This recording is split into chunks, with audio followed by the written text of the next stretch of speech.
con un fuerte aplauso, recibimos y dejamos en uso de la palabra al maestro Rafael Coello Cetina. Adelante, maestro.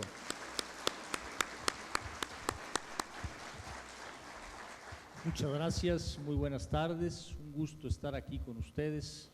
Agradezco al consejero de la Peña por la invitación, a los señores consejeros y consejeras que nos acompañan, magistrados y magistradas, juzgadores, foro interesado que se da cita aquí el día de hoy. Vamos a reflexionar en esta ocasión sobre la articulación que debe existir entre la etapa de conciliación obligatoria y la etapa de juicio, o el nuevo juicio laboral. A lo que vamos a referir en esta participación, debo mencionarlo en un breve comercial. Fue objeto de análisis en un libro que desarrollamos con compañeros magistrados y jueces de distrito y algunos doctrinarios sobre la reforma constitucional laboral. ¿Cuál es la ventaja de la obra? Que en la obra también analizamos las diferentes iniciativas de reformas a la Ley Federal del Trabajo. Y en el rubro de conciliación advertimos diferentes problemas que pudieran suscitarse al momento de expedir las reformas a la Ley Federal del Trabajo. Desgraciadamente, prácticamente todos los problemas que advertimos y que vienen analizados detenidamente en esa obra llamada la reforma jurisdiccional en materia laboral, todos los problemas que advertimos, todos están ahí en la regulación. Vamos entonces a reflexionar sobre 8 aspectos específicos que desde nuestro juicio deben tomarse en cuenta para que con lo que exista, con la norma que esté ahí cuando entre en vigor y comience su aplicación, pueda salirse adelante y lograr los fines de la reforma constitucional. Cuando entramos entonces a este terreno de la conciliación, como bien lo dijo el señor consejero, sí cambia bien, en materia de conciliación debemos tomar en cuenta los 2 fines principales de la reforma constitucional. La primera finalidad de establecer esta conciliación obligatoria, como lo sabemos de sobra, es agilizar la solución de los conflictos que se puedan suscitar. Ojo, lo dice la Constitución, lo dice el párrafo primero de la fracción 20 del apartado A del artículo 123, conflictos entre patrones y trabajadores. Ahí está la conciliación obligatoria y hay que apuntarlo, conflictos entre patrones y trabajadores. Y nuestra materia laboral, con su complejidad y su amplitud, y como veremos en algún paréntesis de un tema que impacta más a lo federal, pero hay que tomarlo en cuenta, tenemos hoy un grave problema también de falta de precisión sobre lo que es propio de la jurisdicción laboral y lo que es propio de la jurisdicción de la seguridad social. Hay que tomar en cuenta ese tema que es de gran relevancia para el Estado mexicano. Primer fin constitucional entonces, agilizar la solución de conflictos. Y el segundo fin, que va de la mano, es desahogar las elevadas cargas de trabajo que enfrentan los tribunales laborales, nuestras actuales juntas federal y locales de conciliación y arbitraje. Hoy no tocaremos nada del federal ni del local burocrático, ahí se quedó pendiente, es todo un tema que también debe abordarse. Ahí está el tema incluso desde el propio apartado B, donde aparentemente se excluye a otros servidores públicos, como son todos los integrantes de los cuerpos de seguridad pública, ministerios públicos, militares, un problema constitucional grave que tenemos ahí que también debemos atender. Pero eso no nos corresponde el día de hoy. Simplemente nos limitaremos a esa conciliación obligatoria hoy en el 123. Tomando en cuenta entonces estos 2 fines, pues es importante que la legislación emitida por el Congreso de la Unión logre acercarnos a cumplir con esos fines. Vamos a abordar 8 temas como les mencioné. El primer tema es la obligatoriedad de la conciliación laboral y sus excepciones. No está por demás que regresemos a revisar el texto constitucional al que se ha hecho referencia, nuestro 123, su apartado A, y llegamos a la fracción 20 y reiteramos la resolución de las diferencias o los conflictos entre trabajadores y patrones estará a cargo tribunales laborales, Poder Judicial de la Federación o de las entidades federativas. No profundicemos en eso, que no es la materia. Vayamos al párrafo segundo. Antes de acudir a los tribunales laborales, los trabajadores y patrones deberán asistir a la instancia conciliatoria correspondiente. Cuando analicemos las excepciones previstas en la Ley Federal del Trabajo, debemos tomar en cuenta que por mandato constitucional la conciliación obligatoria se limita a conflictos entre patrones y trabajadores. Los demás conflictos regulados en la Ley Federal del Trabajo, que no son entre patrones y trabajadores, en principio no hay ese mandato constitucional, y habrá que ver con detenimiento en esos otros conflictos diferentes a los que se dan entre patrón y trabajadores, y ahí habría mucho que decir. Por ejemplo, un conflicto entre patrón y sindicato representando intereses de los trabajadores, no cabe duda que lo podemos incluir en este concepto constitucional de conflictos entre patrones y trabajadores. Pero otra cosa son los conflictos que se presentan entre sindicatos por la titularidad de un contrato colectivo. Pues parece que eso no está ahí comprendido, y nuestro tema de seguridad social tampoco está comprendido constitucionalmente. Otros temas curiosísimos que se han venido dando es cuando ya encontramos hoy sindicatos que actúan en relaciones de trabajo donde ellos son los patrones de sus trabajadores en un outsourcing. Eso sucede y es algo muy extraño, pero están llegando juicios de ese tipo, donde el sindicato, supuestamente defendiendo los derechos de sus trabajadores, los convierte o desaparece la relación laboral con el auténtico patrón, y dice el sindicato: yo soy el patrón y yo te presto a mis trabajadores para que te presten el servicio. Cosas extrañas que se están dando. No es necesario que profundicemos más en este párrafo en cuanto a esa conciliación. Pasemos al siguiente. Este párrafo tal vez sea de los más relevantes en materia de conciliación. La ley determinará el procedimiento que se deberá observar en la instancia conciliatoria, sin problema. En todo caso, la etapa de conciliación consistirá en una sola audiencia obligatoria con fecha y hora debidamente fijadas de manera expedita. Las subsecuentes audiencias solo se realizarán con el acuerdo de las partes en conflicto. La ley establecerá las reglas para que los convenios laborales adquieran condición de cosa juzgada. Ya llegaremos al tema de la cosa juzgada, que es un tema bastante relevante y discutible, así como para su ejecución. Dejemos esas bases constitucionales y vayámonos un poco a lo que está detrás. Lo que está detrás cuando hablamos de justicia laboral, estamos hablando de un derecho humano de acceso efectivo a la justicia. Aquí no hay que olvidar que la Suprema Corte, en un contexto constitucional diferente incluso al que deriva de la reforma al 17 constitucional, que nos habla de la previsión de medios alternativos a la solución de controversias, pero en un contexto constitucional ya hace bastantes años, en 1997, que nos dice el Pleno de la Suprema Corte: obligar a agotar una etapa de conciliación es inconstitucional. Partamos de esto. Es la interpretación que tenemos del Pleno. Hoy hay un contexto constitucional diferente en términos generales por la reforma al 17, y en materia laboral, tratándose de conflictos entre patrón y trabajador, ahí está ya la norma en la Constitución. Si quisieran entrar a debates interesantes en materia de interpretación constitucional, habría que detenerse a reflexionar sobre si esto que está hoy en el 123, en esa fracción 20, párrafo segundo, es una restricción o una delimitación del derecho de acceso efectivo a la justicia. Y la consecuencia es radical, es grave en materia de control constitucional.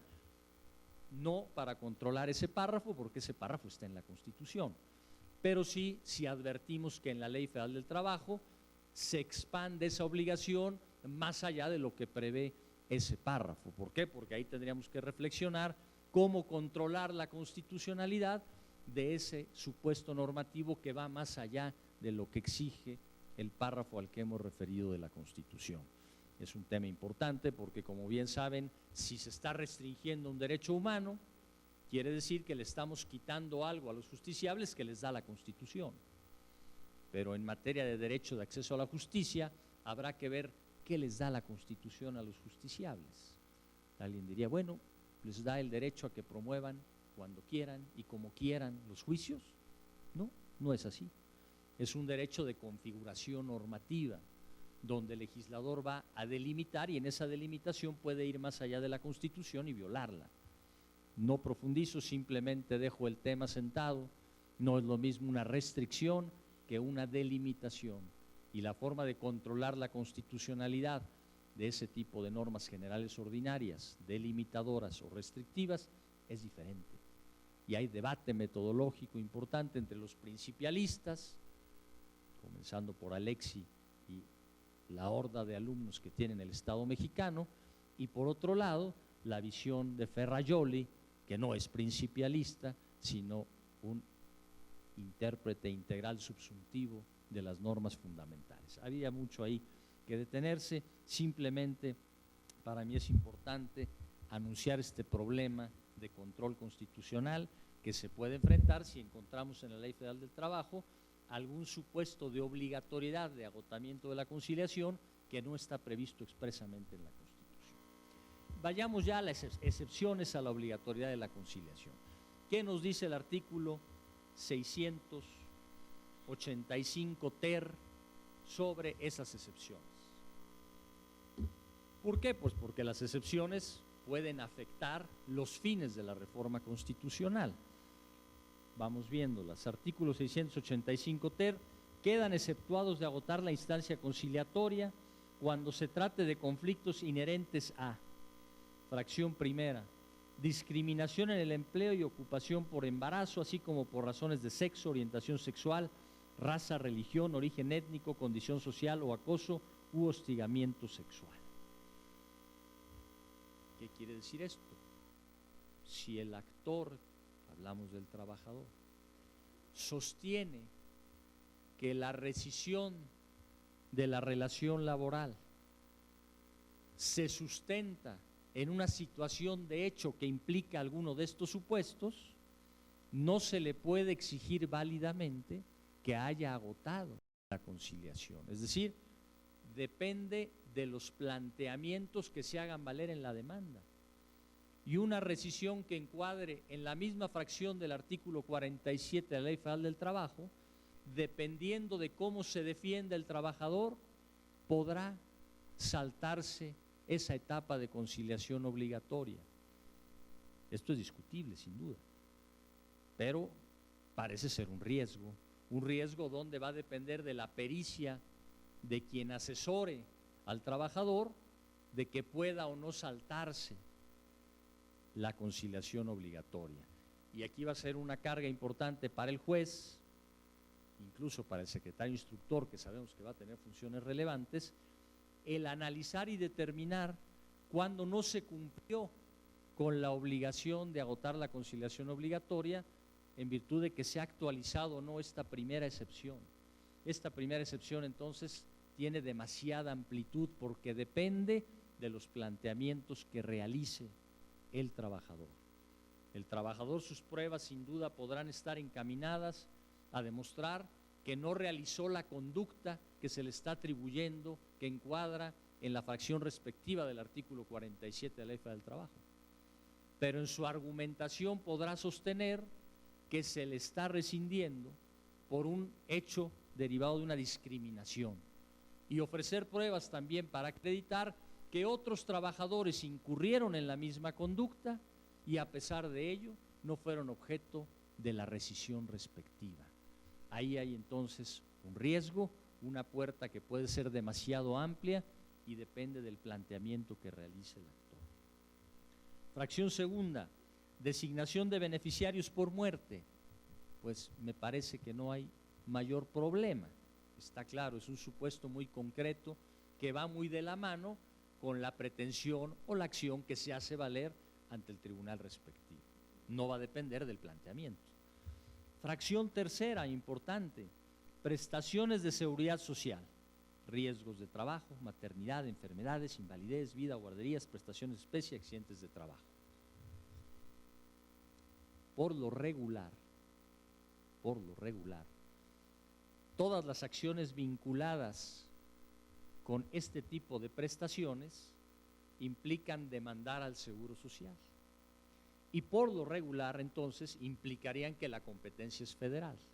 Pero hay que verlo con cuidado, porque puede haber alguna actitud, alguna omisión en que incurra el patrón que guarde relación con procedimientos previos en relación con estas prestaciones. Y ahí vendrá el debate de si la competencia es federal o local.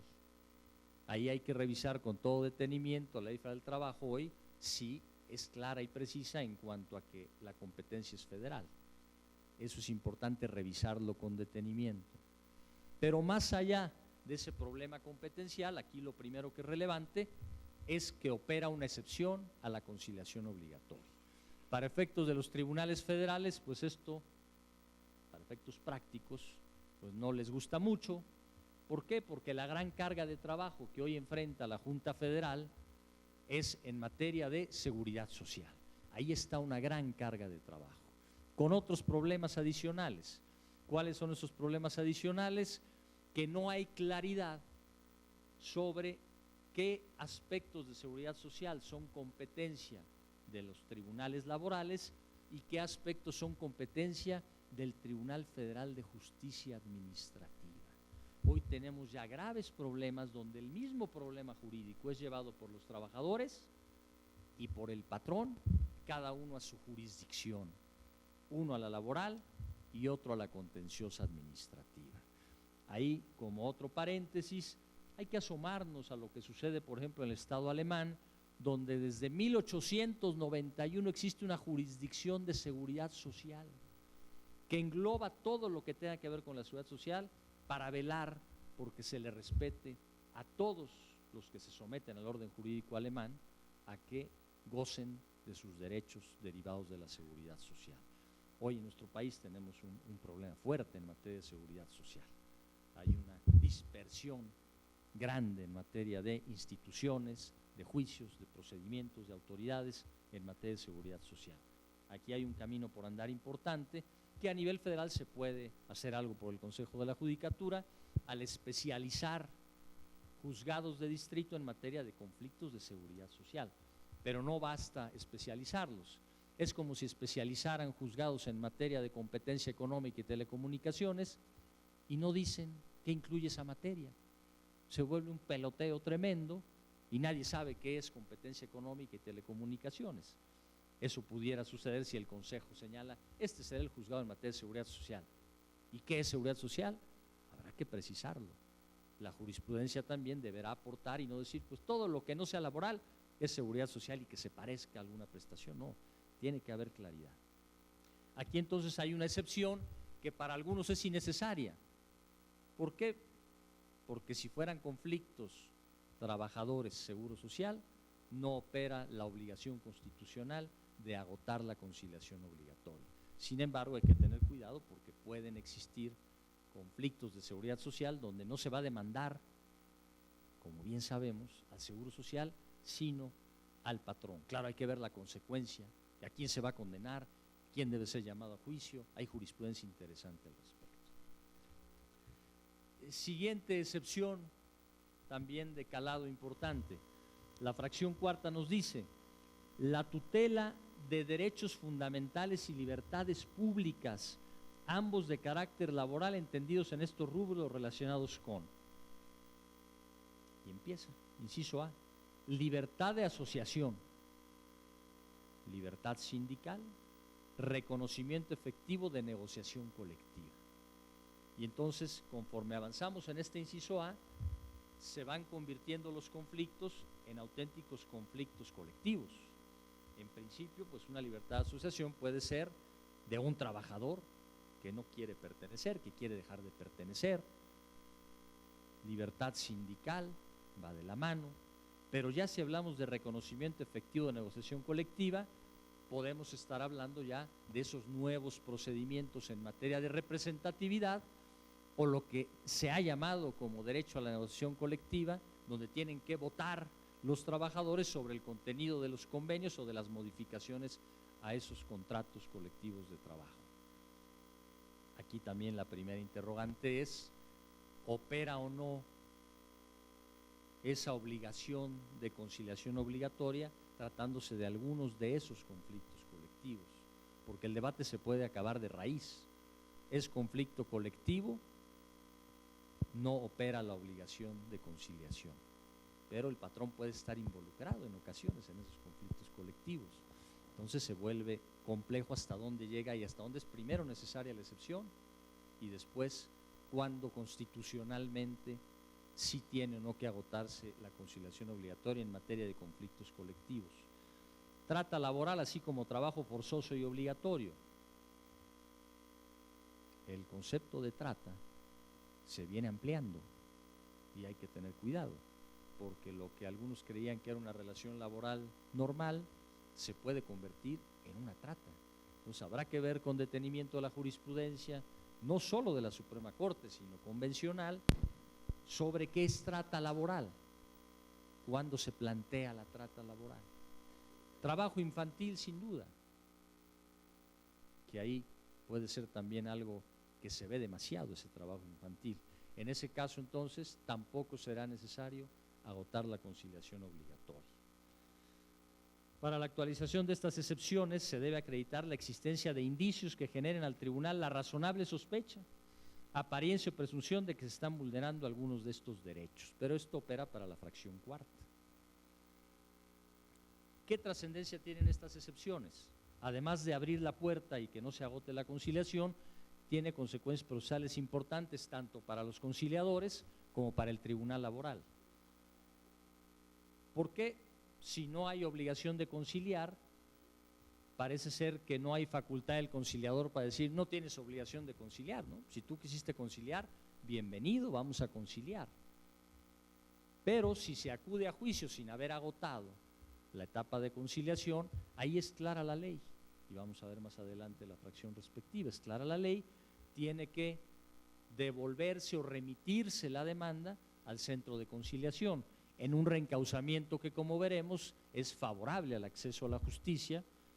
¿Por qué? Porque se interrumpe la prescripción, que es un tema que vamos a abordar, se interrumpe la prescripción y es carga del tribunal remitir el escrito, la demanda respectiva, al órgano de conciliación. ¿A cuál? Ahí viene otro problema. Al órgano de conciliación competente. Ya nos vamos a detener en ese tema enseguida. El primer problema entonces sobre el que debemos reflexionar es las excepciones a la conciliación obligatoria.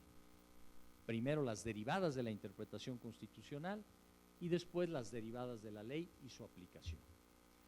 Segundo tema sobre el que debemos reflexionar. El tema sobre los problemas de competencia de los órganos de conciliación.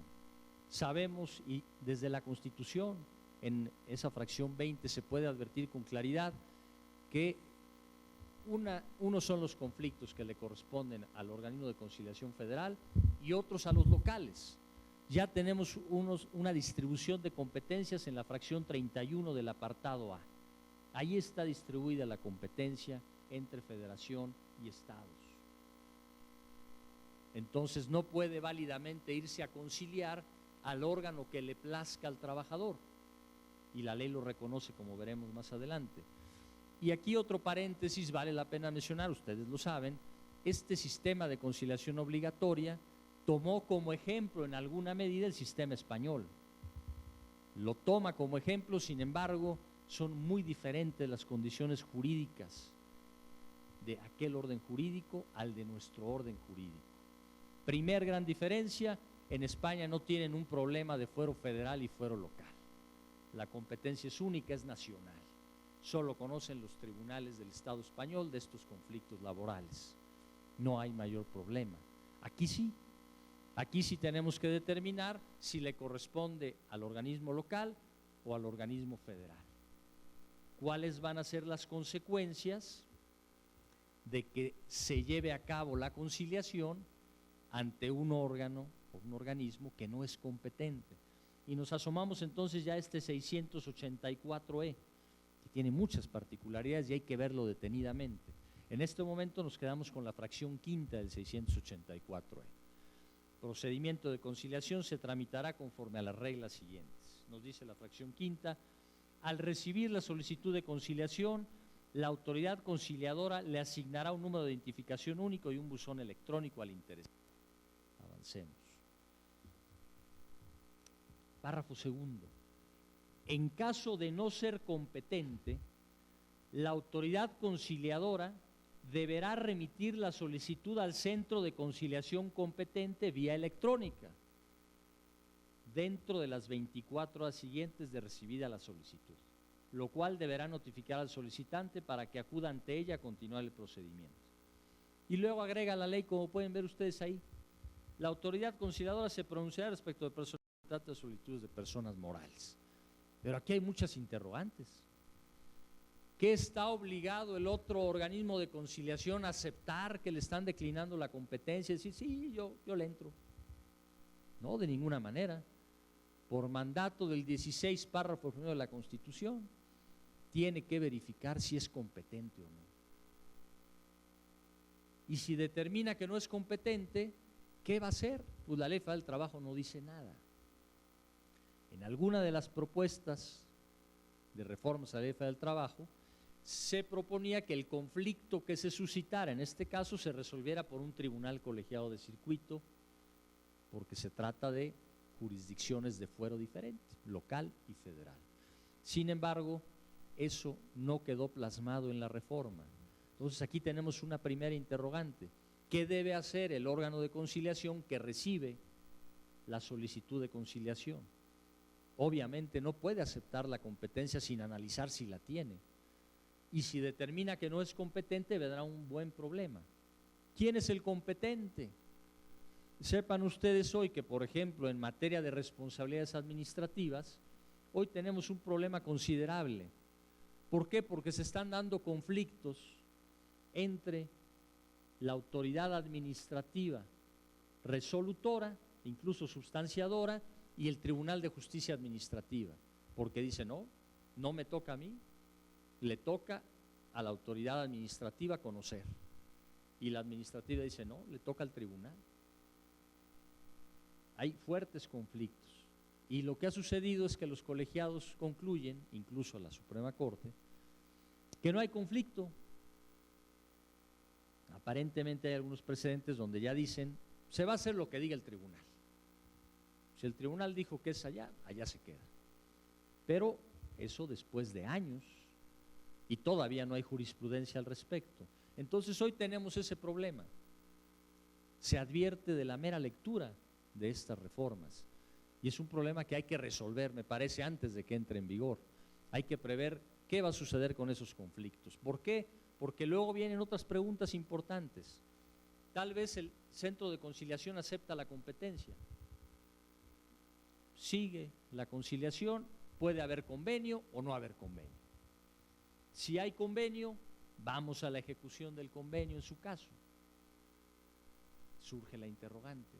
Y el tribunal que reciba la solicitud de ejecución porque no ha querido cumplir una de las partes, ese tribunal puede de oficio verificar que el convenio haya sido aprobado por autoridad competente.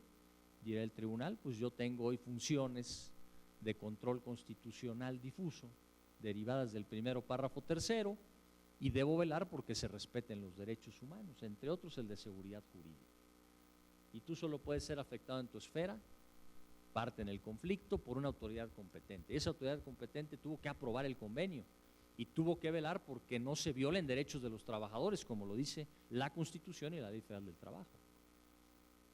Podrá entonces el juez decir, el convenio no vale, es de autoridad incompetente, va todo para atrás. Hay ese riesgo por no definir previamente en una etapa procesal inicial quién es el competente o no prever el mecanismo.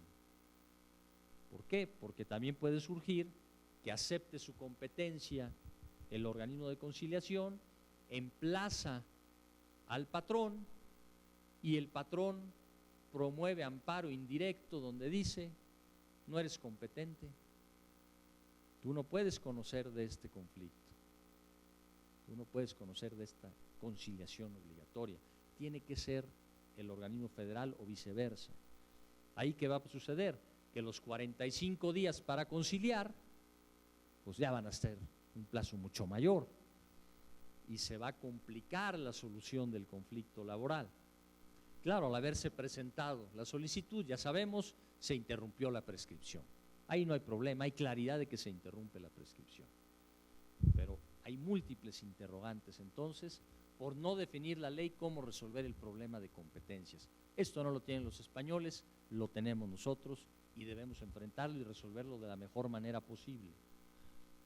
Claro que alguien podría responder, pero es que ¿por qué no va a haber el artículo 706?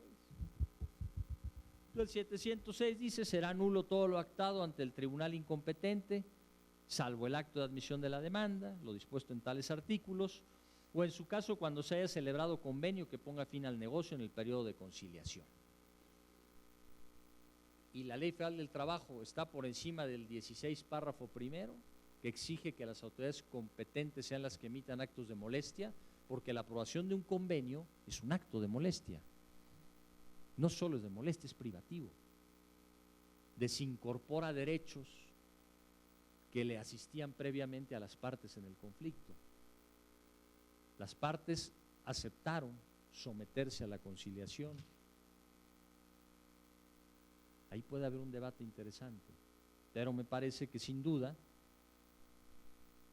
es materia de impugnación el que un convenio se haya aprobado por autoridad incompetente.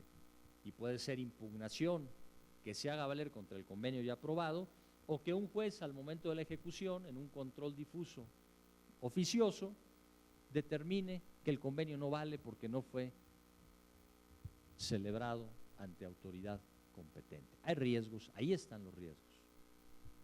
Sé que es debatible. Entonces, en diferentes etapas procesales esto se puede complicar y no basta, el legislador no puede disponer de la competencia. El legislador no puede válidamente, aunque en muchas ocasiones lo haya hecho, no puede señalar que el acto de autoridad incompetente que implica privación de derechos es válido. Otra cosa es cuando todavía no se ha privado de derechos y simplemente son actos iniciales dentro del proceso. Ahí puede ser válido, pero no cuando ya hay una determinación de aprobación. Y ojo que cuando se aprueba un convenio, está actuando el Estado velando también por los derechos de los trabajadores y puede incurrir en un error la autoridad al autorizar un convenio que está violando los derechos de los trabajadores.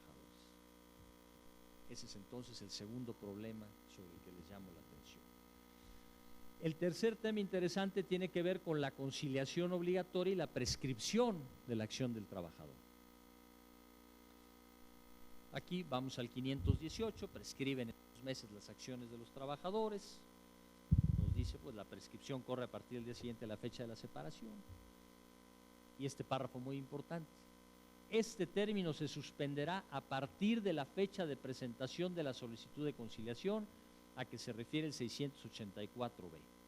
Y se reanudará al día siguiente en que se actualice cualquiera de las hipótesis previstas en el 521 fracción tercera. El problema en la ley no es en cuanto a la interrupción. Hay una buena regulación que incluso atiende al derecho de acceso a la justicia completa, que prevé el reencauzamiento de lo que era demanda sin agotar conciliación, como vamos a ver más adelante.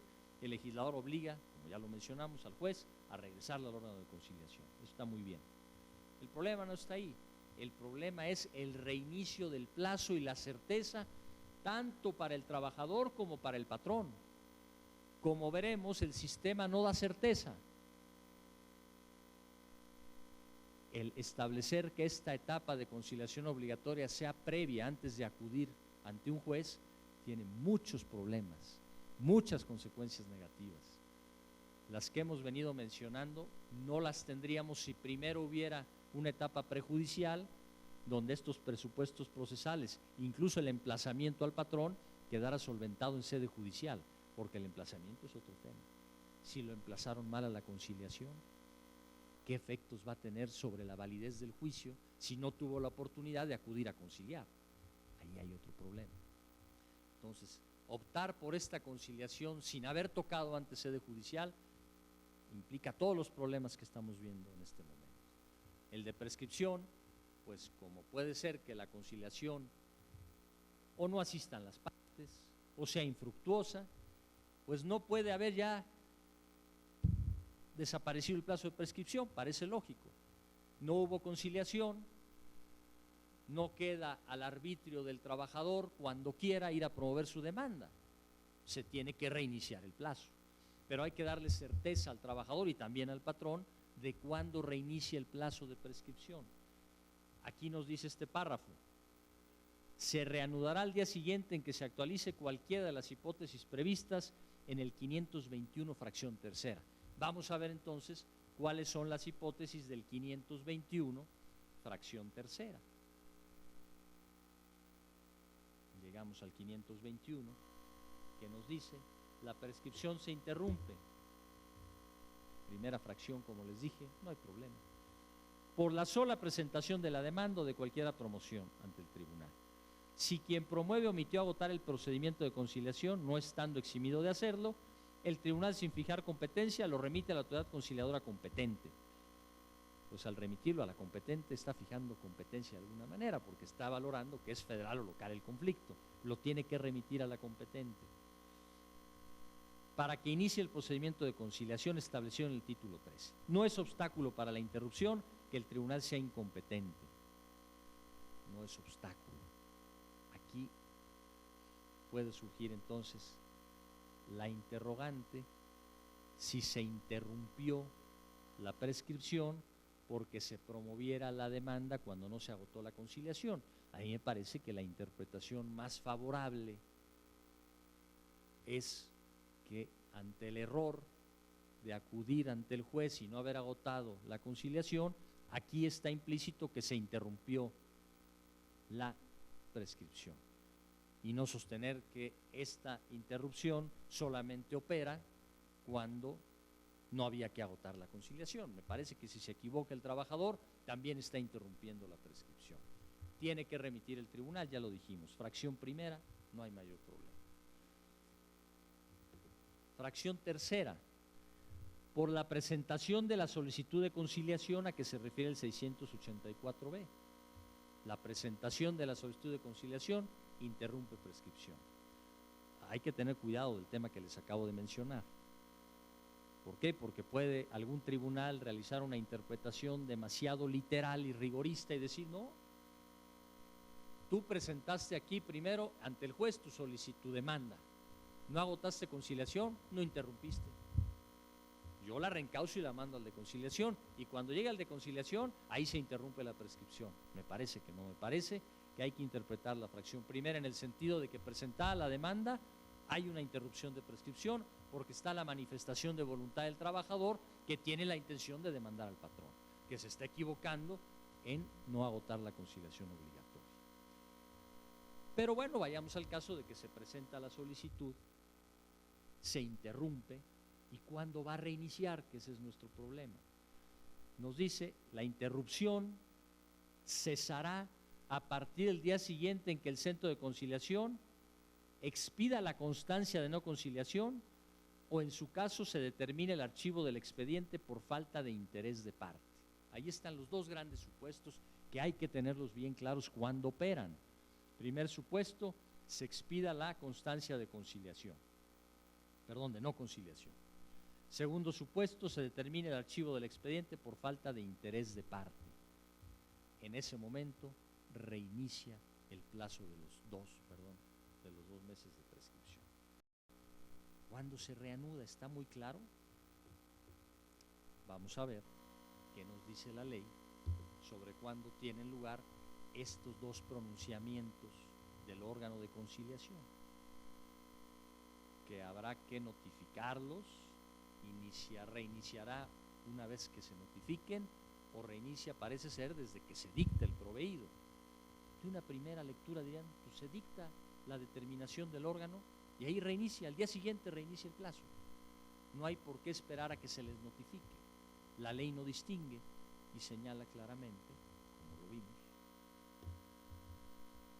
aquí en la fracción tercera, a partir del día siguiente en que se expide la constancia de no conciliación o se determine el archivo del expediente por falta de interés de parte. Bueno, la práctica nos revela en ocasiones circunstancias complejas. ¿En qué momento se va a expedir la constancia de no conciliación? ¿En el momento mismo de la audiencia donde las partes no pudieron conciliar, si acudieron y no pudieron, y ahí se les entrega, muy bien, a partir del día siguiente reinicia el plazo. Pero el otro supuesto, cuando se determina el archivo del expediente, hay que ver las particularidades de este tipo de determinación. Y entonces vamos al 684E. Vamos a ver aquí los supuestos donde, 684E, los supuestos donde puede haber esta resolución consistente en determinar el archivo del expediente por falta de interés de parte, para ver si hay la claridad suficiente y tanto trabajador como patrón conocen sin mayor problema cuándo reinició el plazo de prescripción. Fíjense lo que nos dice entonces la fracción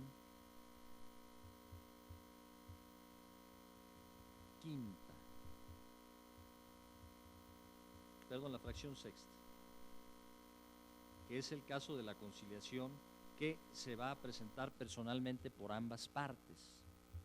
Vamos a la séptima. El trabajador solicitante de la instancia conciliatoria deberá acudir personalmente a la audiencia. Podrá asistir acompañado por una persona de su confianza, pero no se reconocerá esta como apoderado por tratarse de un procedimiento de conciliación y no de un juicio. No obstante, el trabajador también podrá ser asistido por un licenciado en Derecho. El patrón deberá asistir personalmente o por conducto de su representante con facultades suficientes para obligarse en su nombre. Aquí puede haber alguna deficiencia de quien se presente en nombre del trabajador o del patrón. ¿Cuál va a ser la consecuencia? Primera pregunta. Fracción octava. Si las partes acuden a la audiencia, la autoridad conciliadora deberá requerirles para que se identifiquen cualquier documento. Viene la asignación del buzón tributario. Y luego nos dice, de no llegar a un acuerdo, la autoridad conciliadora emitirá la constancia de haber agotado la etapa de conciliación. Ahí está el caso claro. Fracción novena.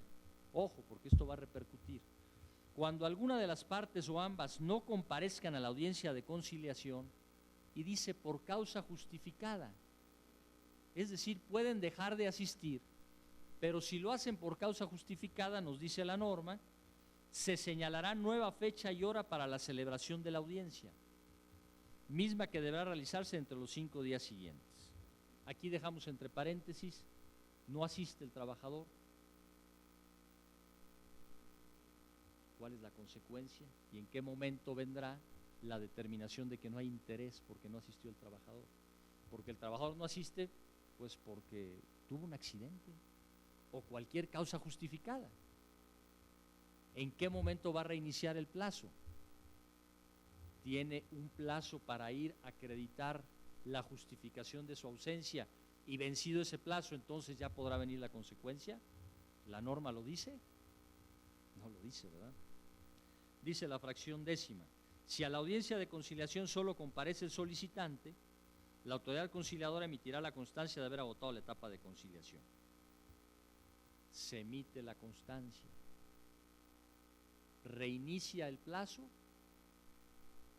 Si el patrón acude ante el órgano de conciliación y dice, oye, yo no pude venir por esta causa justificada, tiene que calificar la causa justificada.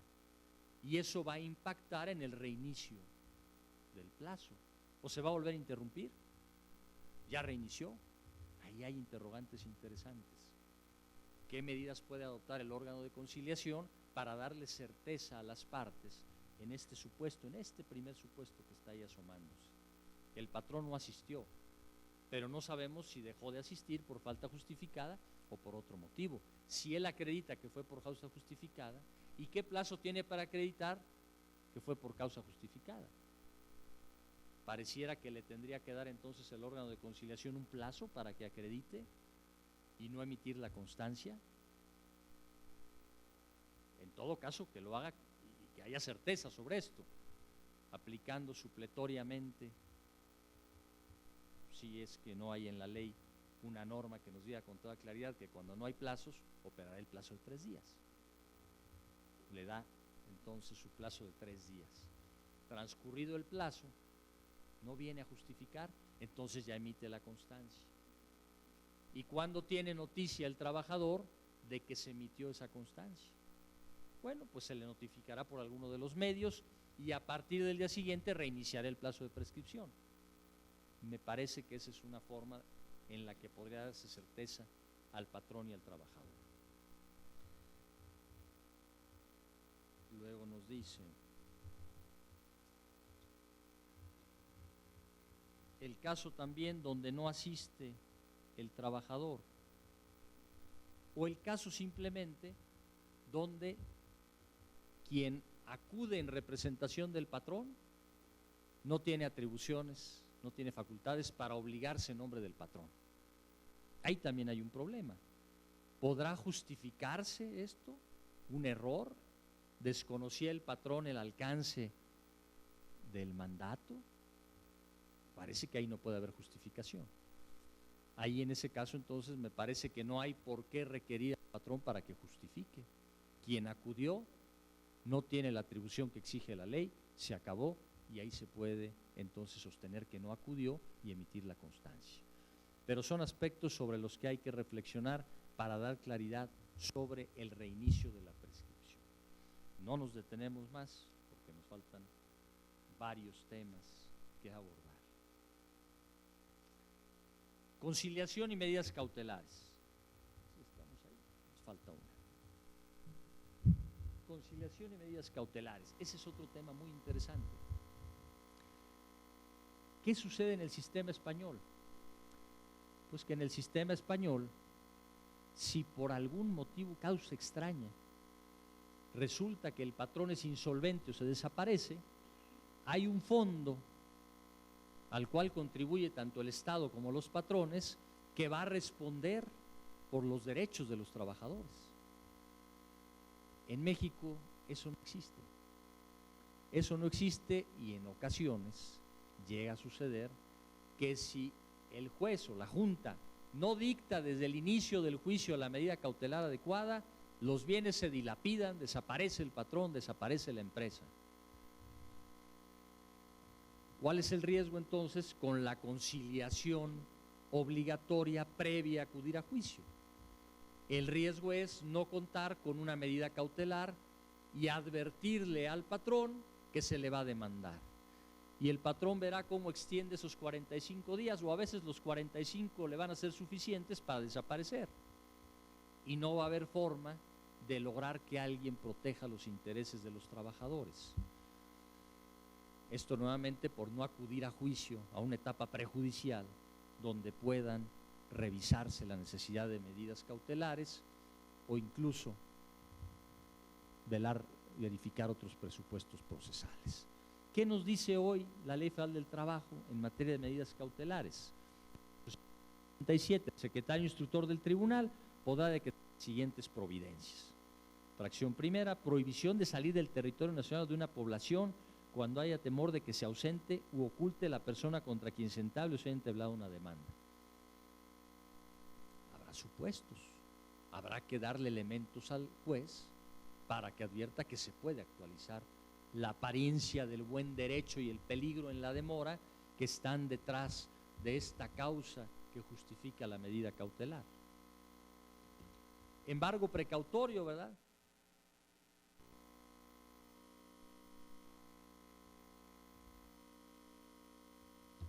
Embargo precautorio cuando sea necesario asegurar bienes de una persona, empresa o establecimiento, lo que en muchas ocasiones es necesario. O fracción tercera, requerir al patrón se abstenga de dar de baja a la institución de seguridad social en la que se encuentra afiliada la trabajadora embarazada. Aquí, cuando es por causa de embarazo, sabemos que no opera entonces la conciliación obligatoria. Sin problema esta medida cautelar puede dictarse oportunamente, no hay duda. La fracción cuarta va de la mano también con otra excepción a la conciliación obligatoria. Casos que se reclame discriminación en el empleo, tales como, y ahí vienen los ejemplos. Para tal efecto, los demandantes deben acreditar la existencia de indicios que genera al tribunal la razonable sospecha de los actos de discriminación que se hagan valer. No hay problema. ¿Por qué no hay problema? Porque no hay que agotar la conciliación obligatoria. Pero en todos los demás supuestos sí hay que agotarla. Y nos dice el 858, estas providencias cautelares, fracciones primera y segunda, tanto la prohibición de abandonar un lugar como el embargo precautorio, podrán ser solicitadas al presentar la demanda o posteriormente. Si no hay demanda, no hay medida cautelar. ¿Qué puede hacer el trabajador entonces? Cuando sabe que tiene que agotar la conciliación obligatoria, pero también sabe que la ley no le da la protección cautelar, pues aquí el trabajador tiene que atender nuevamente a la Constitución. Tiene que tomar en cuenta el 17, párrafo segundo, advertir que hay jurisprudencia de la Suprema Corte que nos dice el juez, sin distinción, el juez está vinculado por el 17, párrafo segundo, en cuanto a velar por el acceso a una justicia completa. Y la primera expresión de la justicia completa es la tutela cautelar. ¿Cuándo? Cuando hay apariencia de buen derecho y peligro en la demora. Desde la Constitución. Y desde la Constitución, entonces, el trabajador puede acudir ante el juez y decirle: es cierto que no he acudido a la conciliación obligatoria. Te presento ante ti la solicitud, sé que la debes remitir al órgano de conciliación, pero también te pido que, aplicando directamente el 17, párrafo segundo, dictes la medida cautelar, fracción primera o fracción segunda. Y me parece que el juez está obligado a hacer el análisis de apariencia de buen derecho, peligro en la demora, y si hay los indicios suficientes con las pruebas que le aporta el trabajador, a dictar esa medida cautelar. Hay una solución a esta problemática de no contar con medidas cautelares en el órgano de conciliación. Me parece que ese es un camino por el que puede optarse ante lo que estableció la ley. Vayamos a otra problemática, la quinta. Principio de identidad entre la materia de la conciliación y la del juicio. En el sistema, para que se pueda acudir a juicio después de no haber agotado la conciliación porque fue infructuosa, mejor dicho, después de agotar de manera infructuosa la conciliación, se acude a la conciliación, no se ponen de acuerdo. Se acude a juicio por el trabajador, promueve su demanda. ¿Qué nos dice la ley española? Para que se admita la demanda y se dé trámite, debe existir identidad entre lo que se planteó en la conciliación y lo que se plantea en juicio. No puede válidamente el trabajador modificar los hechos ni las prestaciones que solicitó en la conciliación, no los puede modificar en la etapa de juicio, en la demanda no lo puede modificar. Si lo modifica, va para atrás. Vete a conciliar esto porque esto no lo has conciliado y estás dejando en estado de indefensión al patrón porque ahora le estás demandando cosas diferentes a las que le hiciste saber en la conciliación. Aquí hay varios problemas en nuestra regulación. En nuestra regulación no existe ese principio, no está previsto. Bueno, al regularse el contenido de la solicitud de conciliación, ni siquiera se le exige al trabajador que precise hechos, ni siquiera hechos. Vean lo que nos dice el artículo 684C. La solicitud de conciliación deberá contener los siguientes datos. Ahí viene lo que identifica al actor. Fracción segunda, ya le cambié, ¿no? Fracción segunda, nombre de la persona, sindicato o empresa quien se citará para la conciliación prejudicial. Parece que tuviera que haber conciliación entre un trabajador y un sindicato. Está raro que ahí hable del sindicato porque es con quien va a conciliar el trabajador, no se le está llamando para que lo asesore. Aquí nos habla de persona, sindicato, empresa, con quien va a conciliar. Tercera, domicilio para notificar a esa persona, sindicato o empresa. Y cuarta, objeto de la cita a la contraparte. El objeto de la cita, pues, es demasiado abstracto. Aquí hay un papel también relevante del órgano de conciliación, pero riesgoso.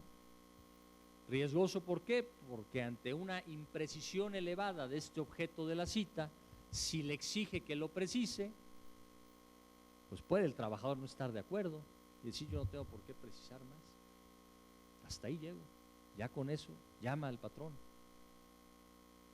Y viene un problema donde si el conciliador no llama y exige más, pues puede el trabajador sostener que no está cumpliendo con sus obligaciones el conciliador y denunciarlo.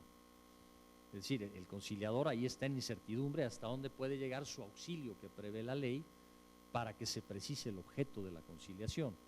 No hay mayor precisión y esta imprecisión permite que el trabajador haga un planteamiento totalmente ambiguo que después en la demanda ya lo precise con todo detenimiento. La ambigüedad de esta solicitud puede ser una garantía de no conciliación. Ya sé, yo no quiero conciliar, pero lo tengo que agotar. Pues rápidamente le hago un planteamiento totalmente ambiguo, no va a querer conciliar y ya me voy a la etapa de juicio y ahí sí le planteo todo de manera precisa. Incluso esto puede trascender a la prescripción de las acciones, porque sabemos que hay plazos diferentes y entonces ahí también podrá haber incertidumbre sobre si esa solicitud ya implicó la prescripción de todas las acciones o puede introducir nuevas acciones en la demanda que no fueron claro objeto de la conciliación y venir el debate sobre si se había interrumpido o no el plazo de la prescripción. Ahí hay problemas que se van a presentar en la aplicación de este artículo. Y si vemos el 684E, volvemos al procedimiento. Vamos entonces a la fracción tercera. Nos dice: los centros de conciliación auxiliarán a los interesados que así lo soliciten para elaborar su petición. Deberán proporcionar asesoría jurídica de manera gratuita sobre sus derechos y plazos de prescripción, así como respecto de procedimientos de conciliación y jurisdiccionales para solucionar conflictos. Es decir, si ni siquiera se lo solicitan y ve que es ambiguo, ¿qué va a hacer el conciliador? No se entiende nada, pero no me solicita apoyo, pues hay que llamar al patrón y que venga aquí algo que no va a servir de nada, de nada va a servir. Va a ser nada más recursos del Estado mexicano que van a provocar que se dilate la solución del conflicto. Entonces, ahí vienen comentarios que pueden ver, yo les voy a dejar estas diapositivas,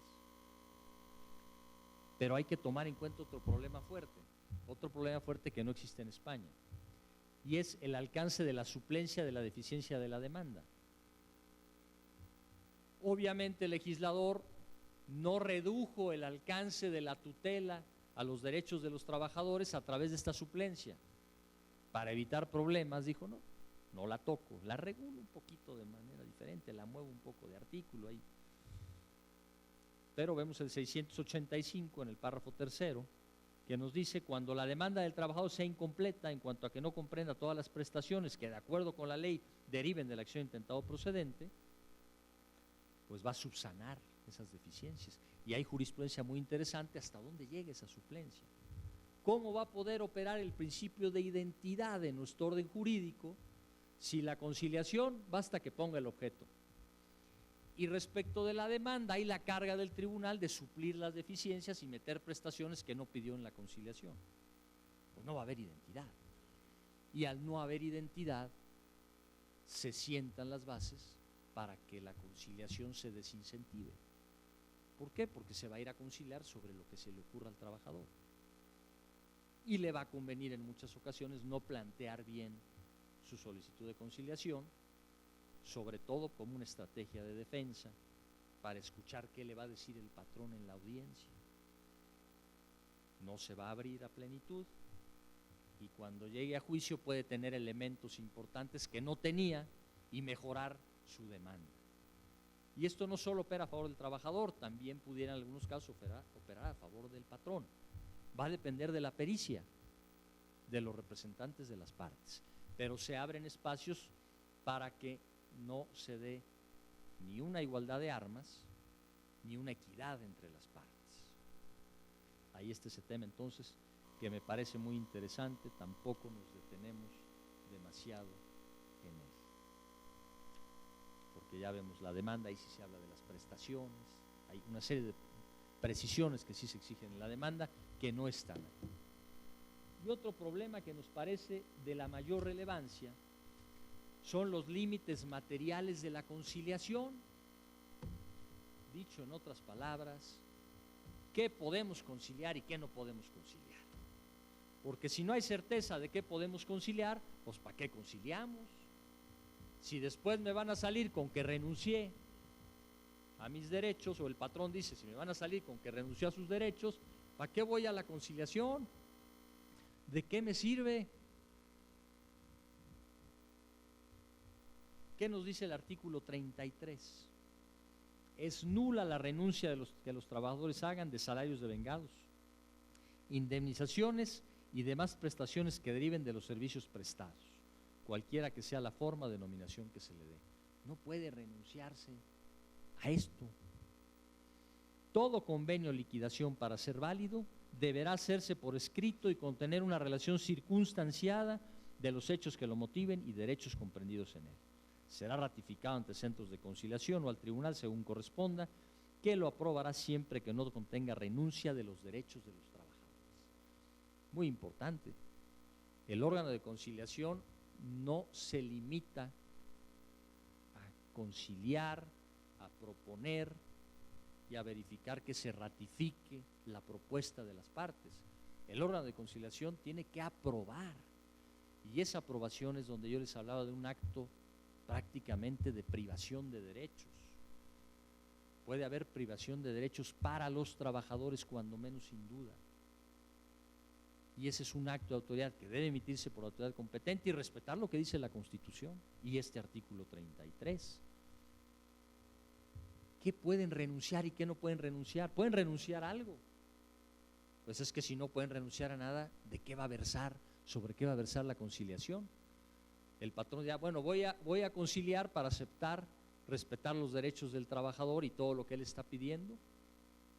Y ahí habrá que distinguir entre lo que son las cuestiones de hecho y las cuestiones de derecho. Me parece que ahí está la solución. Y así como podemos ver que el procedimiento, quien desarrolló este procedimiento tuvo a la vista el Código Nacional de Procedimientos Penales, sin duda, como que se parecen en algo.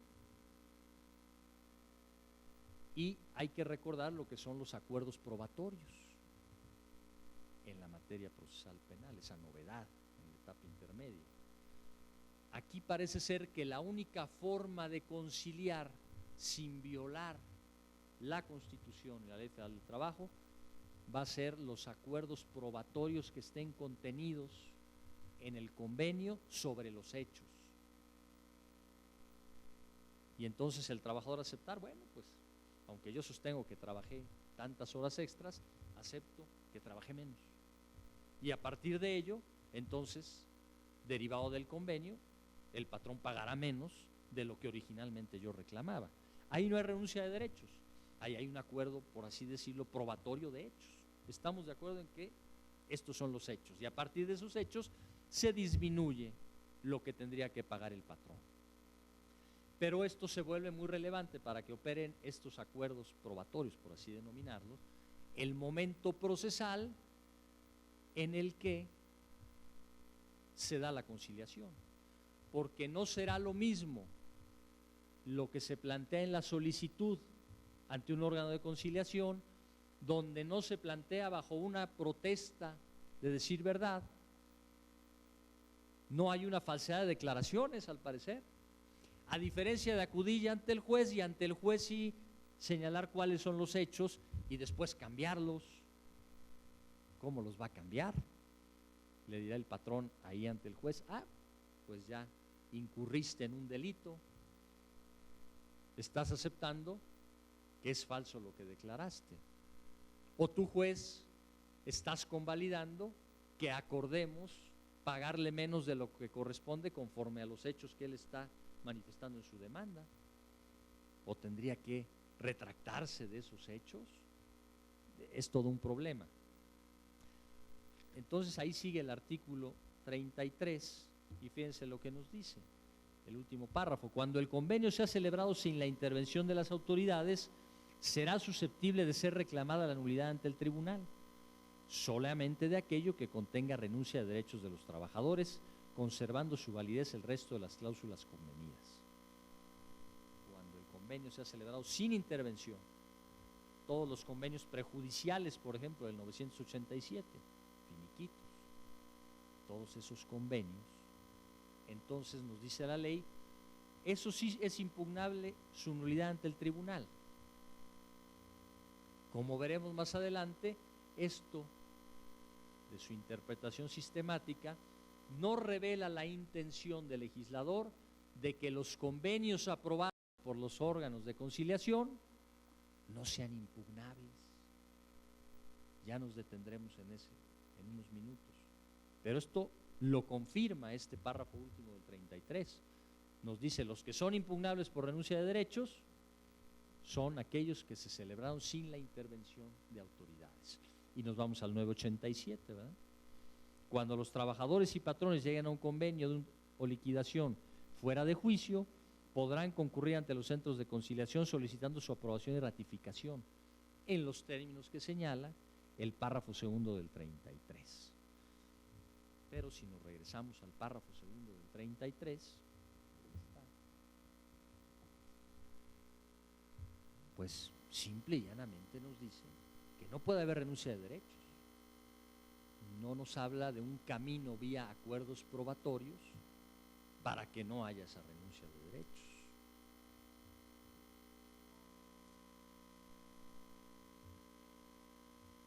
Lo demás es esencialmente lo que ya estaba en la ley anterior. Debo decirles que está la incertidumbre que existe sobre qué puede conciliarse y qué no, que nos encontramos tesis como estas. Fíjense lo que nos dice. Renuncia de derechos en materia laboral. No la constituye el convenio en el que el trabajador acepta prestaciones inferiores a la condena impuesta al patrón. Ya lo condenaron al patrón. Si éste impugnó el laudo mediante juicio de amparo directo y el acuerdo de voluntades se suscribe con el fin de evitar riesgos eventuales. No vaya a ser que le otorguen el amparo al patrón y yo, trabajador, convengo con el patrón y acepto que me pague menos de lo que está condenado en el laudo. Y dice esta tesis, ahí no hay renuncia de derechos. Entonces no habría derechos hasta que no hay cosa juzgada, que se ha emitido una sentencia que quedó firme y determinó que tiene un derecho el trabajador. Pues a partir de esta interpretación, pues los derechos de los trabajadores son los que le plazcan al trabajador y al patrón. Y puede renunciar lo que sea, porque no hay laudo, y él puede decir, no, mientras no vayamos abajo de los mínimos constitucionales, se vale que renuncie a lo que quiera el trabajador. Me parece que este es un criterio equivocado, pero este criterio deriva de la imprecisión del artículo 33. Aunque me parece que la Constitución es muy clara, y también el 33, no puede haber renuncia de derechos. Si hay un hecho acreditado en autos, más aún en este caso, si hay un laudo o una sentencia que determina que está acreditado tal hecho y que por ende se tiene derecho a tales prestaciones, el trabajador no puede renunciar a esas prestaciones. No va a ser lo mismo entonces pretender conciliar en la etapa previa a pretender conciliar dentro de juicio donde ya se manifestó bajo protesta de decir verdad cuáles son los hechos, o cuando ya hay una sentencia. No puede ser lo mismo jurídicamente. Se va disminuyendo la posibilidad de que el trabajador acuerde sobre los hechos y a partir de ello se reduzcan las prestaciones a las que tiene derecho. Ahí queda esa tesis. En el libro que les comenté viene analizado todo esto con detenimiento. Por eso ahí van a encontrar una propuesta de nuevo texto del artículo 33. Nada más leamos uno de los párrafos que se refiere, dos parrafitos son interesantes. Dicen, los convenios laborales derivados de la etapa de conciliación, los trabajadores y los patrones podrán acordar sobre la existencia de los hechos acontecidos durante el desarrollo del vínculo laboral. De ahí tiene que partir, acordar sobre los hechos, por lo que las percepciones y prestaciones que correspondan al trabajador con motivo del acordado deberán ser congruentes con los hechos referidos. Si el conciliador acepta que se pacte determinadas prestaciones que no son acordes a hechos que pudieran manifestar antecedentes en el propio convenio, ahí hay renuncia de derechos. No puede ser válido ese convenio. ¿Por qué? Porque hay renuncia, porque los hechos los están aceptando ambas partes y lo que jurídicamente corresponde es diferente a lo que le está dando el patrón al trabajador. Hay que tener cuidado entonces con estos límites materiales de la conciliación, porque al no haber claridad en la ley se desincentiva la conciliación. Claro, alguien dirá, no importa, aunque no haya claridad, no son impugnables y aprobamos lo que consideremos que es conveniente, y dirán, a verdad sabida y buena fe guardada, aprobamos el convenio. Pues no puede ser, eso no es válido. Sigue entonces la propuesta: en la inteligencia de que será nula la renuncia que los trabajadores hagan de salarios devengados, indemnizaciones, demás prestaciones que deriven de los servicios prestados al tenor de lo acordado en la respectiva audiencia de conciliación. Siguiente párrafo: todo convenio o liquidación, para ser válido, deberá estar precedido de un procedimiento en el que se permita a las partes conocer las consecuencias de lo pactado y pronunciarse en las audiencias respectivas sobre los términos del proyecto de convenio, el cual deberá constar por escrito y contener una relación circunstanciada de los hechos que lo motiven y de los derechos comprendidos en este. Ahí está entonces esa propuesta de esos dos artículos. De aquí nos vamos a saltar hasta la diapositiva 59, 61, perdón. Ahí es, ¿no? Muy rápido. Séptimo problema: la impugnabilidad de los convenios derivados de la conciliación. No la inimpugnabilidad, la impugnabilidad. La cosa juzgada entonces de los convenios derivados de la conciliación laboral. Y aquí hay un primer problema. El primer problema es lo que nos dice el párrafo segundo de la fracción 20 del apartado A, en su parte final. ¿Recuerdan que lo leímos? La ley establecerá las condiciones para que los convenios constituyan cosa juzgada. Eso de ninguna manera está habilitando al legislador para que establezca él, o ahí esté prevista en la propia Constitución, una improcedencia del juicio de amparo, ni tampoco para que afecte y establezca una nueva excepción al principio de división de poderes. Recuerden, este principio de división de poderes en nuestra Constitución, lo dice la jurisprudencia, no recoge la teoría clásica de Montesquieu. Es más, no existe ningún orden jurídico occidental que haya recogido jamás esa teoría. La teoría que está recogida en las constituciones occidentales es la teoría de la gradación de poderes. ¿Qué implica la teoría de la gradación de poderes? Que está en nuestra Constitución. ¿Qué es lo que está reservado al poder legislativo? El emitir actos formal y materialmente legislativos, actos con fuerza de ley. Y solo hay dos excepciones en la Constitución: 29 constitucional y 131 párrafo segundo, donde se autoriza, claro está, en una ley y no en un acto concreto, sino en una ley que permita al Ejecutivo, como es en la Ley de Comercio Exterior, atender a la problemática del comercio internacional para regularlo con actos formalmente y materialmente legislativos que derogan a las leyes emitidas por el Congreso. Son actos con fuerza de ley. La facultad reglamentaria de ninguna manera implica el ejercicio de una atribución del legislativo. Materialmente sí, y bajo la teoría de Montesquieu dirían, es que está ahí, por eso la puede emitir ese reglamento. Lo reservado no es emitir reglas generales, lo reservado es las reglas generales de jerarquía de ley, con fuerza de ley. Eso es en el ámbito legislativo. En el ámbito jurisdiccional, ¿qué es lo reservado al Poder Judicial? ¿Recuerdan el viejo debate de 1936, donde se crea el Tribunal Fiscal de la Federación? Y no está en la Constitución, no vale. Está en el Ejecutivo y resuelve controversias. ¿Qué sucedía con los que planteaban esto? que creían que nuestra Constitución estaba plasmada en la teoría de Montesquieu y decían, lo reservado al Poder Judicial es resolver conflictos y cualquier órgano ajeno al judicial para poder válidamente resolver conflictos requiere la atribución en la Constitución. Esa no es la teoría que está ahí en la Constitución. Esta teoría de gradación de poderes, que la explica muy bien en su libro Teoría del Estado, en 1901, 1902, Carré de Malberg, para no entrar en pronunciamientos complejos, Carré de Malberg lo encuentran, Fondo de Cultura Económica, nos explica la teoría de la gradación de poderes y nos dice, lo que está reservado al judicial es ser el órgano terminal en la solución de conflictos, el órgano terminal. ¿Por qué cuando se creó el Tribunal Fiscal no se violó el principio de división de poderes? Porque no era órgano terminal, porque contra sus resoluciones en aquel momento procedía el amparo indirecto.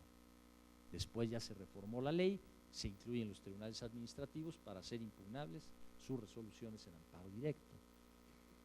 No era terminal, no había violación al principio de división de poderes. Lo que está reservado en nuestra Constitución al Poder Judicial es tener la última palabra en la solución de los conflictos. Y solamente en las excepciones previstas en la Constitución no es el Poder Judicial el órgano terminal. ¿Cuáles son esas excepciones? Pues donde la Constitución nos dice que las resoluciones que emita, por ejemplo, el Congreso de la Unión, sus cámaras, en un procedimiento de declaración de procedencia o en un juicio político, o el Consejo de la Judicatura Federal, que no es tribunal del Poder Judicial de la Federación, órgano administrativo, también emite resoluciones definitivas e inatacables. Son excepciones donde no procede el amparo y donde no es el Poder Judicial el órgano terminal.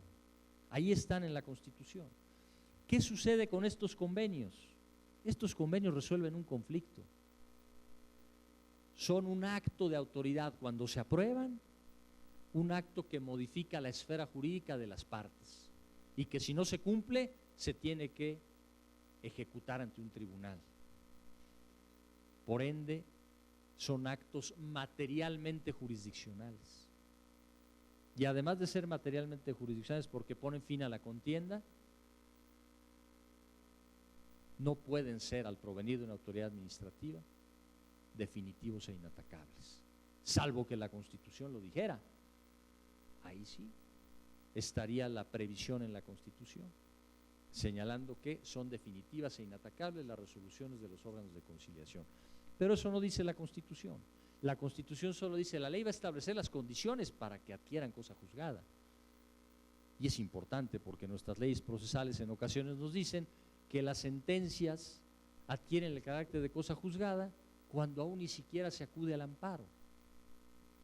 Y hay una jurisprudencia muy curiosa, tesis que analizamos en el libro, de la Corte donde dice, no importa que diga cosa juzgada, son impugnables en amparo.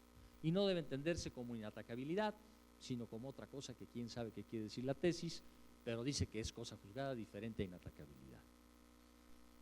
Entonces, al final del día hay un problema importante aquí, porque si vamos a ver lo que nos dice el 684E, más fácil de este lado, dice la fracción 13, una vez que se celebre el convenio, adquirirá la condición de cosa juzgada. Ojo, no es lo mismo ser cosa juzgada a ser ejecutable, es algo muy diferente. Cosa juzgada implica que se ha resuelto un problema jurídico y esa resolución es inimpugnable, es la verdad jurídica. El legislador nos dice que son cosa juzgada. Eso implicaría entonces que no pudieran ser impugnables ni siquiera en amparo. Pero eso no tiene sustento constitucional. En España son impugnables esos convenios ante los jueces. ¿Por qué? Pues porque se estima que es relevante que un juez verifique que no se ha renunciado por el trabajador a sus derechos.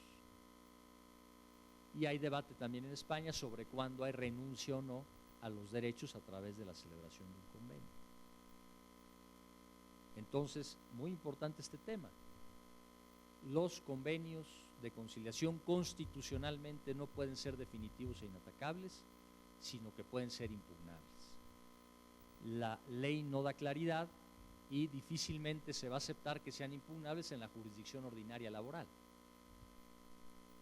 Y lo van a remitir entonces, van a provocar que tenga que ser un juez de amparo que esté revisando la validez de los convenios de conciliación, lo que va a retrasar y lo que va a provocar numerosas sentencias donde al final, después de varios años, se diga cuándo sí hay o cuándo no hay renuncia de derechos, y se va a ir caso por caso. Entonces va a ser bastante complejo determinar esos límites materiales de lo que puede ser objeto de la conciliación. Creo que vale la pena que el legislador intente precisar un poco más qué puede ser materia de la conciliación y qué no puede ser materia, porque aparentemente los derechos que tenga un trabajador derivados de los hechos no pueden ser materia de conciliación. Tendría entonces que buscarse el camino de los acuerdos probatorios dentro del convenio de conciliación. Este tema entonces de la cosa juzgada es importante, hay que tomarlo en cuenta. Y llegamos al último de nuestros temas. Aquí hablamos, fíjense, para darles más argumentos sobre las vías para la impugnación de los convenios, simplemente. Vías para impugnar los convenios. ¿Los tribunales pueden aprobar convenios laborales? Lo dice la ley. Claro que se puede dar ya en la etapa de juicio que quieran conciliar. ¿Eso implica que el tribunal remita al órgano de conciliación? Pues no, imagínense, llega al órgano de conciliación, no se ponen de acuerdo y ahora ¿en dónde andamos del juicio? ¿Volvemos a la misma etapa o volvemos a iniciar? No, tiene que ser ante el propio tribunal. La determinación que emita el tribunal ¿es cosa juzgada cuando aprueba el convenio? No, no es cosa juzgada y no lo dice la ley. Solo lo dice de los convenios ante los órganos de conciliación. Me parece que por mayoría de razón, si no es cosa juzgada lo que resuelva el tribunal aprobando el convenio, tampoco puede ser lo que apruebe la autoridad administrativa. Tendrá que hacerse una interpretación conforme tal vez de este pronunciamiento y decir, pues es cosa juzgada, así como lo dicen los códigos de procedimientos civiles, que son cosa juzgada una vez agotada la apelación. Pero eso en lo que se aclara va a generar incertidumbre. ¿Y qué provoca? Que algunos vayan al juicio ordinario y otros vayan al juicio de amparo, cuando es el órgano de conciliación, pero cuando es el tribunal el que en el juicio aprueba, pues se irán al amparo sin duda. Y ya saben que no es lo mismo que se apruebe dentro de juicio, ahí sería un amparo indirecto, tiene que haber afectación de derechos sustantivos que la hay necesariamente al aprobar el convenio. Si es fuera de juicio, también sería amparo indirecto. Y ahí está la duda, ¿eh? ¿Por qué? Porque el convenio ante tribunal puede adquirir el carácter de sentencia. Y entonces no es dentro de juicio, sino que es una sentencia y es amparo directo. Sería amparo directo contra esa sentencia del tribunal. Y ahí el colegiado a ver qué dice. Dirá, no, ya es cosa juzgada. No sabemos. Habrá dudas, ¿verdad? Habrá interrogantes. O el colegiado dirá, no, no es cosa juzgada, hay que analizarlo. Entonces, ahí hay problemas importantes sobre estas vías para plantear la nulidad de los convenios. Algunos se manifiestan porque debe ser solo en amparo para agilizar. Otros dicen, no, primero hay que pasar por un juez para que el juez laboral lo estudie. Ahí está el problema de la amplia procedencia de nuestro juicio de amparo. No podemos nosotros hablar de una administración de justicia pronta en el Estado mexicano si no resolvemos el problema de la procedencia absoluta del amparo contra los actos de los tribunales. Eso es urgente que lo modifiquemos. La administración de justicia está gravemente afectada a su prontitud por el hecho de que podamos impugnar en amparo indirecto, directo, indirecto, todos los actos dentro del procedimiento, una gran cantidad de ellos, o cuando viene la sentencia o en ejecución. El que es obtiene la pericia en amparo, puede provocar que un juicio tarde 10, 15, 20 años. Adelante.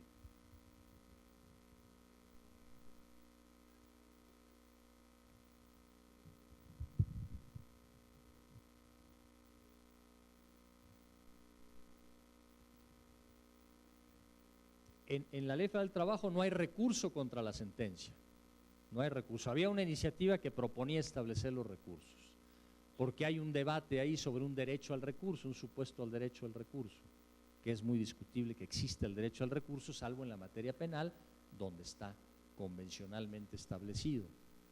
Pero fuera de la materia penal, sostener que hay un derecho al recurso se antoja discutible. No hay recursos entonces ahí. Y pasemos al último tema de esta tarde, la ejecución de los convenios de conciliación. Procedimiento de ejecución de un convenio laboral. ¿Cuándo puede operar esta ejecución? Primero, ¿ante quién, verdad? Nos dice el 684E. Ya dijimos que adquiere la condición de cosa juzgada. Y se convierte en un título para iniciar acciones ejecutivas sin necesidad de ratificación. Cualquiera de las partes podrá promover su cumplimiento, nos dice, mediante el procedimiento de ejecución de sentencia que establece esta ley ante el tribunal. No hay duda, será ante un tribunal. Aquí hay dos aspectos importantes. El primero, hasta dónde llegan las atribuciones de ese tribunal. Y el segundo, cuál es el procedimiento que debe seguirse por el tribunal. ¿Por qué? Porque cuando se inste ante el tribunal para pedir la ejecución, pues está el riesgo de que ya esté cumplido el convenio. Y el tribunal, haciéndole caso y tomando como si estuviera plenamente acreditado el incumplimiento, lo que le manifiesta quien insta a pedir el cumplimiento, la ejecución, ordena ejecutar. Ahí hay que tener cuidado, porque esa ejecución puede violar gravemente los derechos de quien supuestamente no ha cumplido el convenio. La regulación de este procedimiento de ejecución, que empieza en el artículo 945 de la Ley Federal del Trabajo, vean lo que nos dice. Las sentencias deben cumplirse entre los 15 días siguientes al día en que surte efectos la notificación. Y también tenemos problemas ahí muy interesantes de prescripción de la solicitud de ejecución del convenio. Ahí también hay problemas, ahí también hay un plazo. En cuanto a este plazo, me remonto al tema de la prescripción, hay que revisar con detenimiento lo que se pactó en el convenio, porque no todo lo que se pacta implica un cumplimiento inmediato. Puede haber muchas prestaciones que se pactan al transcurso del tiempo, a plazos. ¿Cuándo va a iniciar la prescripción? Pues esto lo lógico es que cuando se haya vencido el plazo respectivo. Eso se debe tomar en cuenta.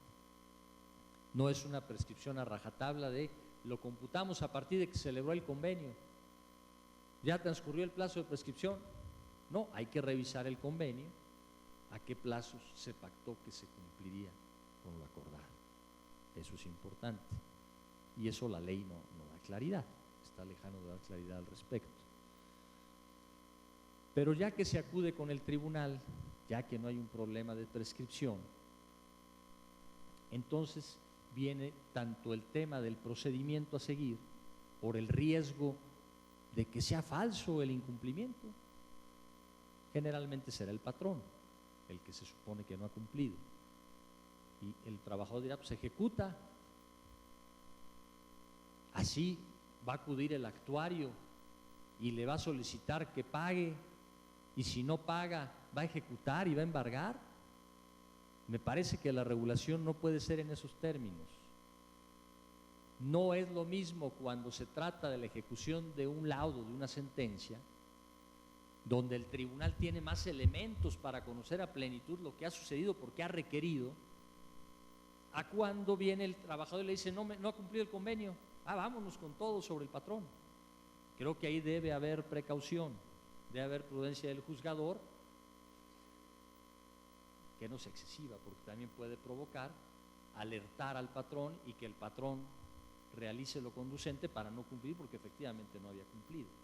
Entonces debe haber un procedimiento adecuado que reconozca estas particularidades de una ejecución de un convenio aprobado ante una autoridad administrativa. Ahí también tenemos propuestas de cómo desarrollar un procedimiento que atienda a estas particularidades. Eso por lo que se refiere a que me parece que no es aplicable tal cual este procedimiento que está aquí en el 945. Fíjense aquí, la acción para solicitar la ejecución prescribe en 2 años, entonces del 519. Pero no nos dice ninguna particularidad que atienda, o alguna regla que atienda las particularidades de ejecutar un laudo, un convenio. Me parece que debe modificarse para atender a esas particularidades. Y si no se modifica, el juez tiene también, no la posibilidad de modificarlo, pero sí de aplicar directamente, por ejemplo, el 14 constitucional, párrafo segundo, y escuchar al patrón de alguna manera recabar elementos de prueba, o encomendarle al actuario que si el patrón acredita que ya cumplió, pues no ejecute. Es decir, tiene que adoptarse las medidas para no afectar los derechos del patrón sin justificación.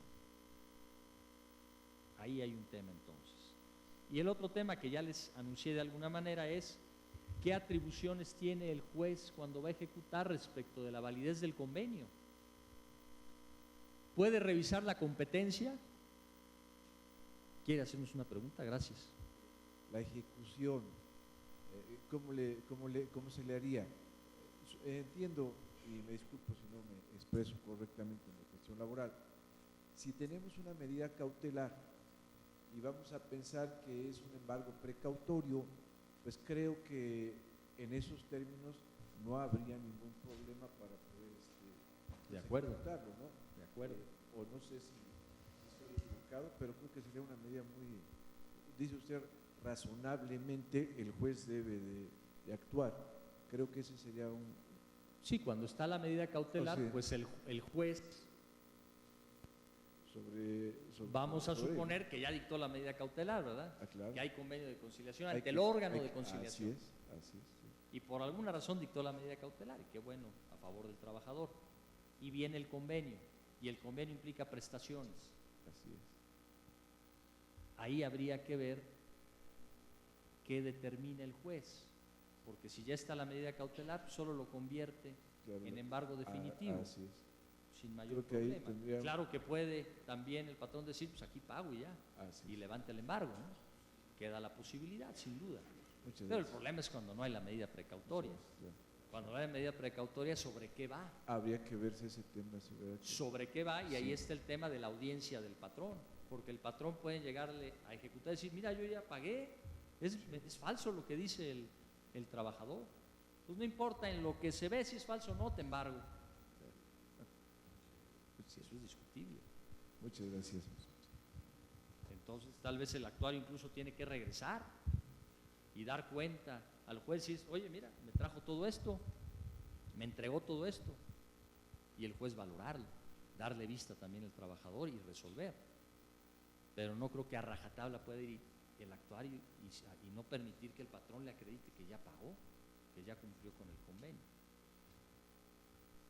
Y ese último aspecto que estábamos mencionando, ¿qué puede hacer el juez de ejecución?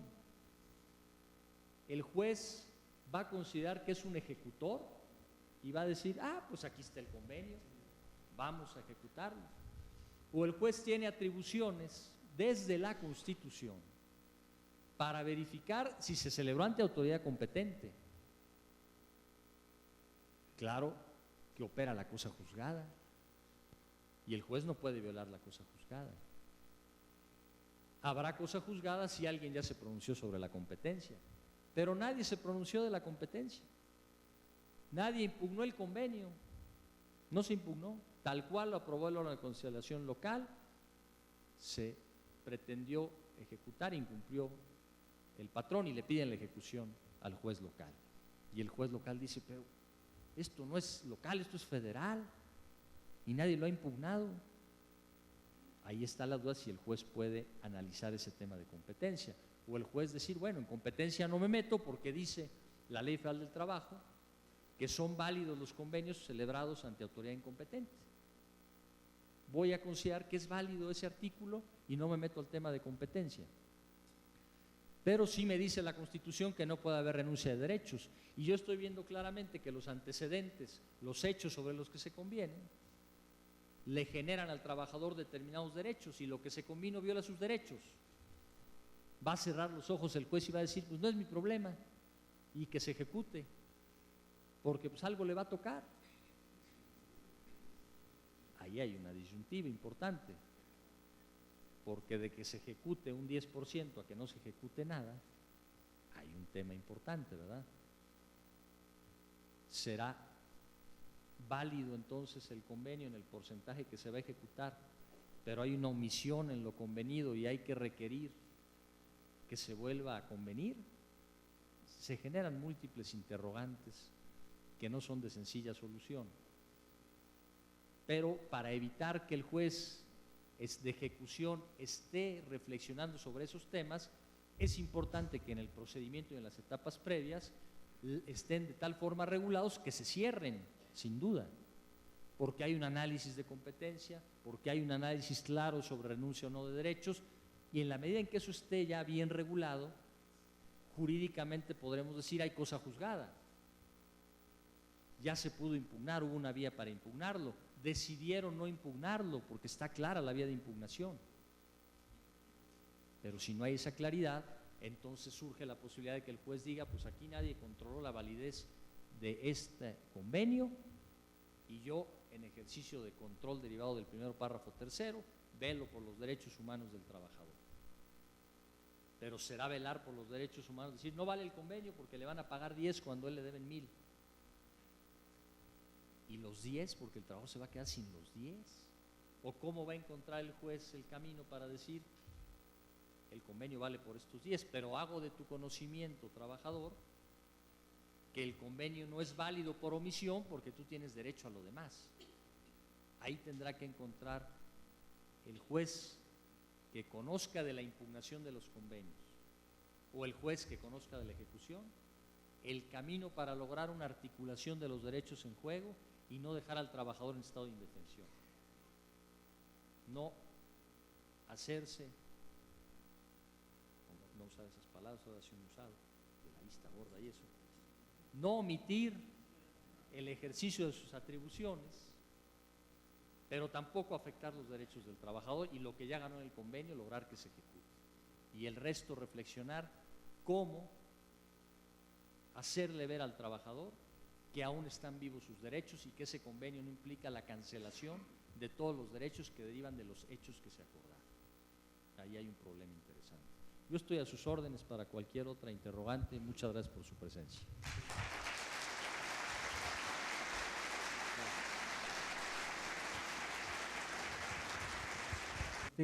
Doctor, una sola pregunta. Del tema que usted mencionaba un poquillo más, más intrascendente respecto del 685 ter de la Ley Federal del Trabajo, cuando hablamos de las excepciones para agotar la instancia conciliatoria. Yo tengo una pregunta sincera que quiero usted me pueda contestar. La fracción segunda dice que la designación de beneficiario no es necesaria agotar la instancia conciliatoria. Hasta ahí, pues creo, como usted dice, es muy claro. Pero una vez designado el beneficiario del trabajador fallecido, en el ejercicio de la acción que él intente, ¿sí tiene que agotar la instancia conciliatoria? Ya una vez designado beneficiario. Habrá que ver la diferencia de las acciones, ¿verdad? Sí, es decir, en el mundo cotidiano yo demando, yo me siento beneficiario de un trabajador fallecido. Ese es otro tema, eso no es designación de beneficiarios. Ahí él, para designarme beneficiario, ya son acciones que hace valer el beneficiario. Exacto, ahí sí tengo que agotar si no se actualizan los otros supuestos, okay, perfecto. Pero si voy a demandar al Seguro Social, así, claro, no tengo por qué agotar ninguna etapa claro. de conciliación, porque pero no si es demando un mi patrón, sí. No, si demando al patrón, sí, porque okay, no es perfecto. un conflicto entre okay. el trabajador sí, ya queda claro. y el patrón. Perfecto, gracias. Muy bien, adelante. Adelante. Un segundo.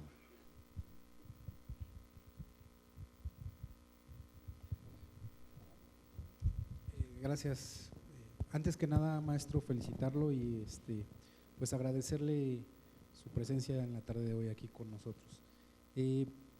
¿Existe alguna consideración o reflexión también que haya planteado sobre la posibilidad de que exista una excepción que deje entrever la jurisprudencia actual respecto de conciliaciones que se den respecto de prestaciones que sí deriven de algunas que se hayan planteado del convenio, pero que sean de tracto sucesivo, o bien que sean imprescriptibles, como las derivadas de la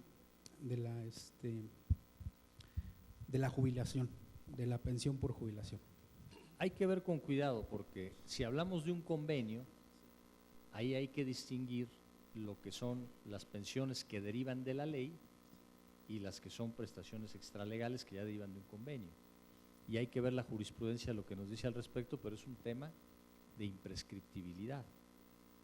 Pero si hablamos ahí de conciliación obligatoria, creo que no hablaríamos tanto de convenio de conciliación, sino hablaríamos primero de un contrato colectivo de trabajo tal vez, donde el patrón se obligó a otorgar determinadas jubilaciones, cuestiones de seguridad social que no están en la ley, que son contractuales. Y viene el tema si hay que agotar o no ahí la conciliación.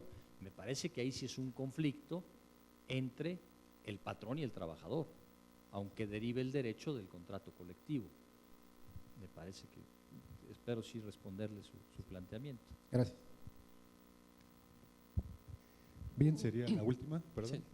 Gracias, mi nombre es Aurelio Pérez. Primero agradecer toda la información, experiencia y reflexiones que nos ha comentado en esta tarde. Yo comentaría lo siguiente: desde mi punto de vista es más ejecutable o más fácil llevar a cabo un convenio que se ejecute un laudo. Sin embargo, ojalá que hoy que se da este aspecto tan importante en la conciliación, solo esperaríamos que los convenios no lleguen al abuso como a veces se genera en materia, por ejemplo, familiar, donde un convenio no se cumple porque nos urge en ese momento la acción de una separación y pues llegan a convenir de manera, pues a veces tal vez no acorde a los intereses, sobre todo de los menores.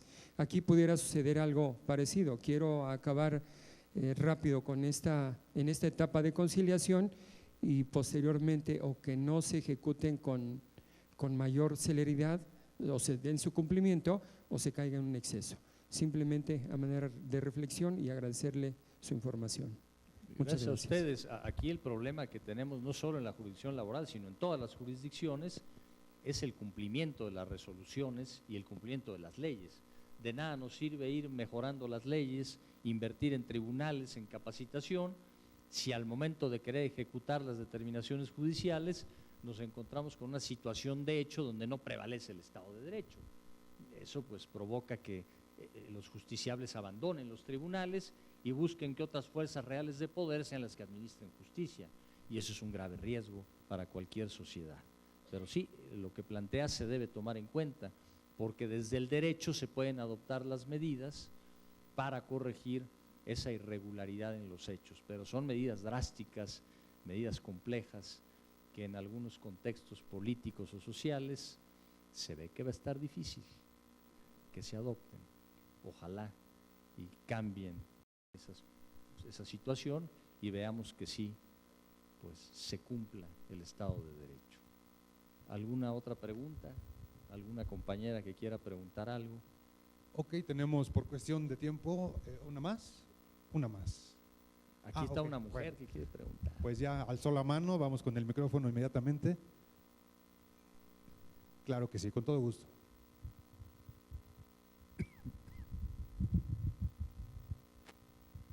Muchas gracias, maestro. Buenas tardes. Buenas tardes. En primer lugar, pues felicitarle por la excelsa disertación en el tema. A lo mejor me desfaso un poquito de la cuestión laboral, pero yo sí quisiera saber su opinión, si me hiciera el grande favor. Entiendo que al ser la materia laboral, al igual que la materia familiar, de interés social, porque a todos nos interesa que todos estemos bien, que se resuelvan los problemas de la mejor manera, porque finalmente tiene un impacto social. Efectivamente, la última reforma del 17 constitucional, creo que es del 15 de septiembre del 17, de que se hagan esos procedimientos pues menos formalistas, ¿no? Entonces, justamente apostarle a estos medios alternos. Creo yo que el hacerla como un acto preprocesal, no solamente en la materia laboral, sino en la materia familiar, finalmente es la oportunidad de que tienen los justiciables. Por ahí varios autores han señalado que ya es una tendencia mundial en cuanto a que los usuarios, los justiciables, los interesados, están preparados para resolver, tienen los recursos suficientes para resolver sus controversias.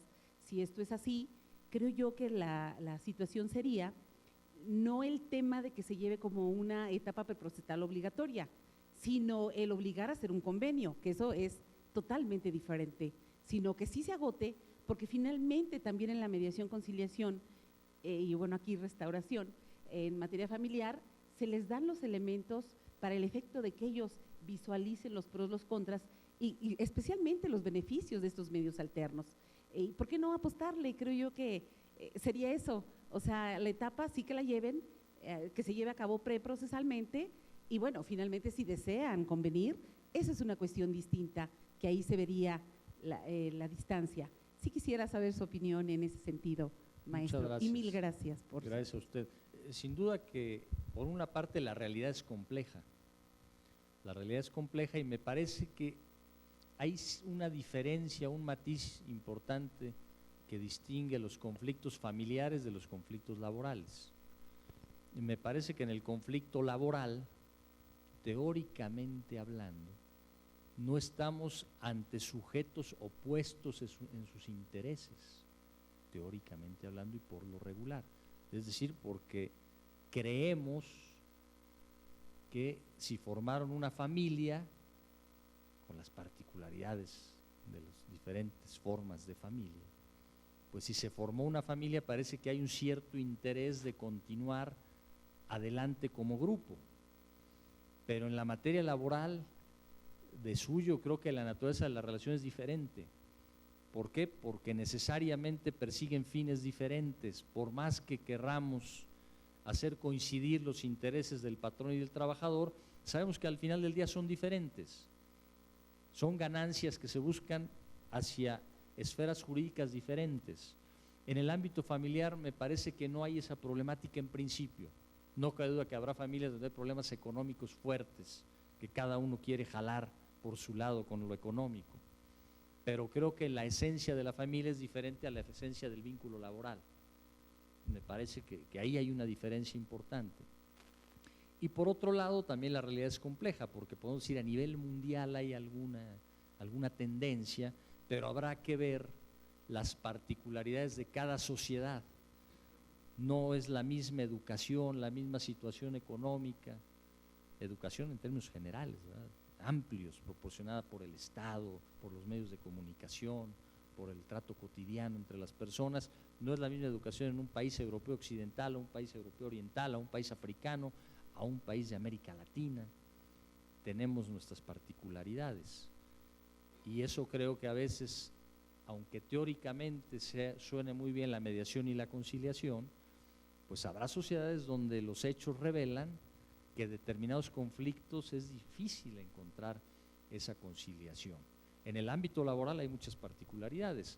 No es lo mismo los conflictos laborales en una crisis económica que cuando hay un desarrollo económico importante en un país, cuando hay más oferta de empleo a cuando hay menos oferta de empleo, cuando hay sindicatos que velan por los intereses de sus trabajadores a cuando hay sindicatos que velan solo por los intereses de sus mesas directivas o de sus órganos de gobierno. Entonces la realidad es compleja y creo que hay que tomarla en cuenta cuando se hacen estas leyes y estas reformas.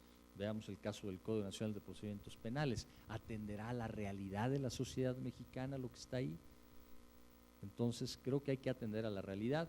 no despreciar los mecanismos alternativos de ninguna manera, y habrá materias donde creo que sirven más como la materia familiar, y creo que en la materia laboral sin duda pueden ser de utilidad, pero regulados de una manera muy precisa, muy clara, para dar certeza e incentivar la conciliación.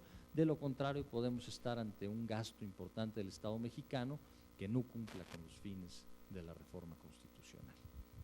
Gracias a usted.